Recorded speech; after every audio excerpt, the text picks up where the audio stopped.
En Exitosa presentamos Hablemos Claro.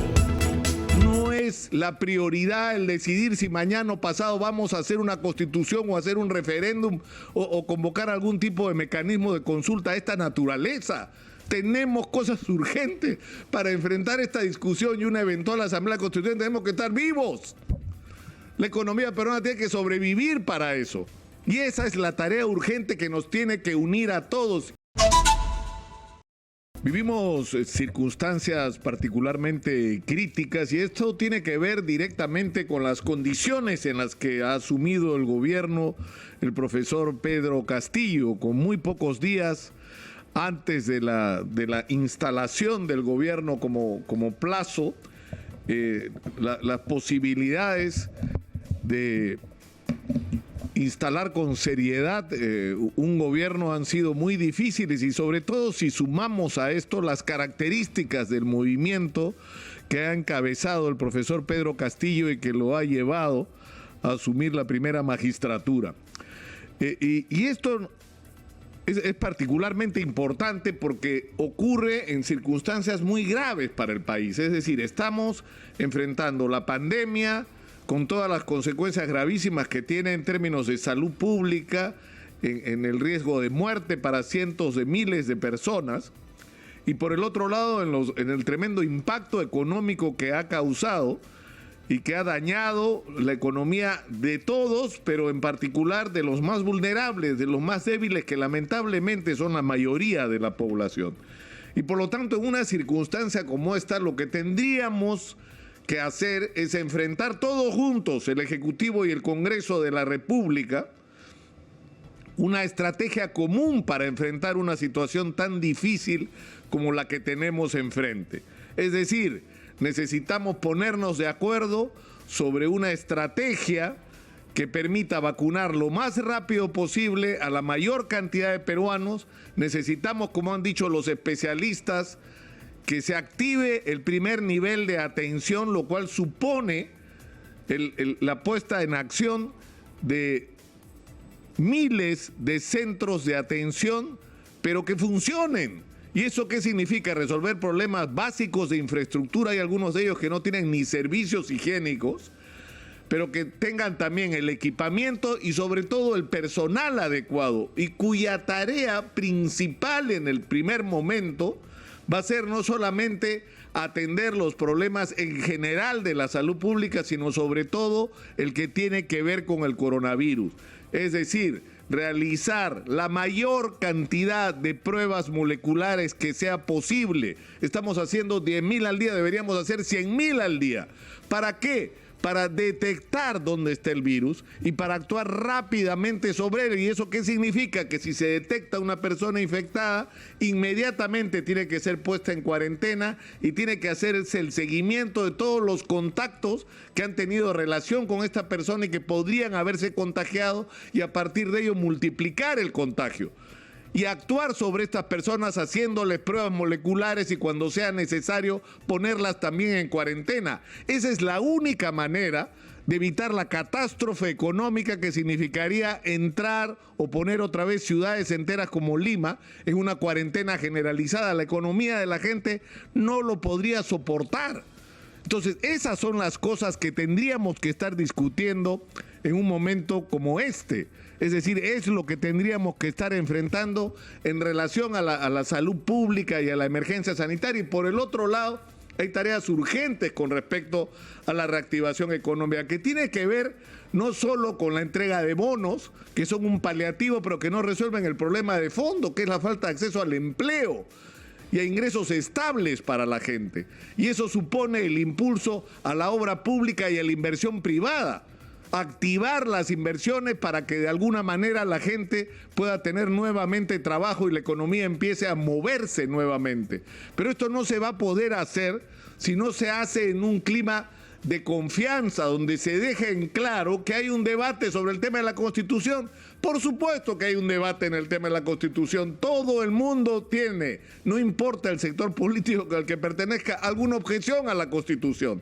La discusión es si hay que cambiarla parcial o totalmente. La discusión es si este cambio puede hacerse a través del Congreso o este cambio va a requerir la convocatoria de una asamblea constituyente. Pero la pregunta es, ¿esa es la discusión urgente? ¿Eso es el debate en este momento? ¿O hay que poner con orden en la agenda la discusión no tanto sobre las formas, sino sobre los asuntos de fondo? O sea, ¿qué es lo que queremos cambiar? ¿El papel del Estado en la economía?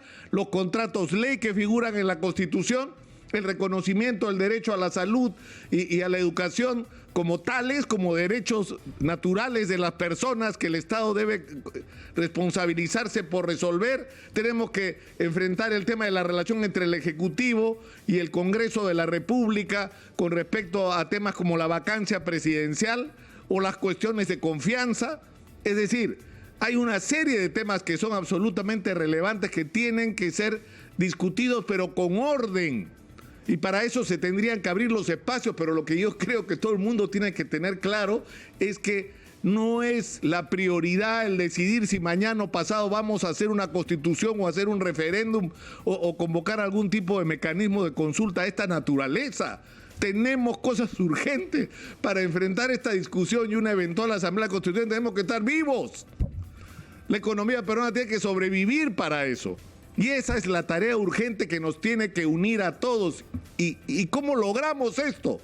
Con un clima de confianza, lo cual supone un cambio de actitud. Ya terminó la campaña electoral. Hay gente que sigue obsesionada y pensando de qué manera hacemos para tirarnos al profesor Castillo del gobierno. Esa ya no debería ser la agenda. El señor ganó las elecciones, por escaso margen sí, pero en elecciones que han sido avaladas por el mundo entero. Y ya es hora de dar la vuelta a esa página y entrar en otra agenda, en una agenda constructiva de búsqueda de concertación, pero el gobierno tiene que poner de su lado también. Es decir, es absolutamente irrazonable que en una circunstancia como esta, viniendo de una elección tan complicada, con un país tan dividido, donde uno de los cargos que se han levantado contra el movimiento del profesor Pedro Castillo o el partido con el que se ha aliado para ser candidato y lograr la presidencia, se ha señalado como un partido con simpatía por el terrorismo que ellos niegan y que no tendríamos por qué dudar de su palabra, pero que está en cuestión, que ha sido parte del debate, que hay incluso procesos judiciales sobre este tema con respecto a la apología del terrorismo. O sea, no es lo más acertado a poner a personas que están implicadas.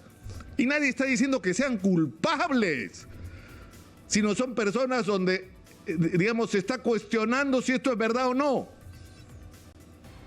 Se está cuestionando si es verdad o no, y el solo cuestionamiento ya plantea una controversia que no ayuda a crear ese clima que el país necesita. Pero si a eso le sumamos la interferencia de personas como el doctor Cerrón, que quieren poner gente leal a él y no necesariamente gente eficiente, está agregando pólvora a esta situación. ¿Por qué? Porque no está, o sea, uno de nuestros principales problemas es la calidad de la gestión pública. La calidad de la gestión pública, no solo la honestidad, sino la eficiencia de nuestros funcionarios. Hay que poner a la mejor gente en cada puesto, a las personas más calificadas. Y eso tendría que ser una prioridad del gobierno, y eso evitaría las confrontaciones, porque me van a decir, no hay gente más calificada que algunos de los ministros, por ejemplo, que se han puesto, o algunos de los funcionarios que se están nombrando. Por favor, en las mismas instituciones hay gente absolutamente calificada que ha sido reemplazada en muchos casos o a la que se les ha impuesto jefaturas que vienen con la historia de la cuestión de confianza, de poner gente que es leal a quien está con la sartén por el mango en ese momento, porque es leal y no porque es capaz de cumplir la función. Yo creo que estamos en una circunstancia en la que yo sé que es difícil decirlo, pero hay que hacer esfuerzos por el entendimiento.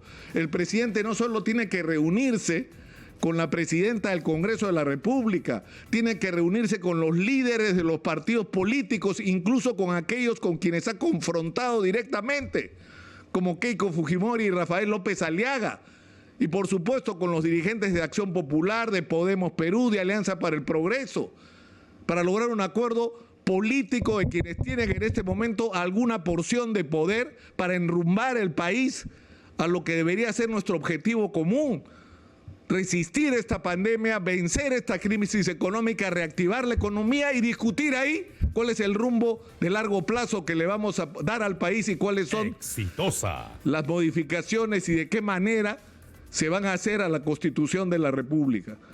Yo creo que es una urgencia y yo creo que esto es lo que va a medir el tamaño y la calidad de quienes tienen, en el nivel que sea, alguna porción de poder en el Perú. Todos están puestos a prueba en este momento y todos los estamos mirando. Hablemos claro.